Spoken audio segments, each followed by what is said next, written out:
4-5 உருவாக்கி அனுப்ப முடியாதுல்ல. நல்ல ஒவ்வொன்றா தான் செய்யணும். இது நாம் தமிழர் கட்சி கொடுக்கக்கூடிய நெருக்கடியா பாக்குறீங்களா இல்ல இந்த விவாதத்தை நீங்க எப்படி பாக்குறீங்க? என்னாலதான் அவங்களுக்கு நெருக்கடி, அதனாலதான் இந்த வேலையை செய்யறாங்க. எனக்கு என்ன நெருக்கடி சொல்லுங்க, எனக்கு என்ன நெருக்கடி? ஒரே நேரத்தில் 70க்கும் மேற்பட்ட வழக்குகள் பல்வேறு இடங்களில் பதிவு செஞ்சு தனித்தனியா அழைப்பாணை கொடுத்து தனித்தனியா ஆதரவு. இப்ப யாருக்கு நெருக்கடி? யார் பயப்படுறா?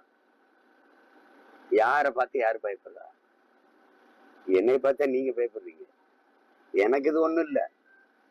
நீங்க எவ்வளவு நாளைக்கு இது பண்ணிட முடியும்? ரெண்டாவது, அதிகாரத்தில் இருக்கிறவங்க வந்து இந்த அதிகாரம் வந்து நிலையானதுன்னு நினைக்கிறது தான் வந்து சிரிப்பா இருக்கு. நம்ம தான் அப்படின்னு நினைச்சுக்கிட்டு இருக்கிற அந்த திமிர் இல்ல, அதனால போடுற ஆட்டம் தான்.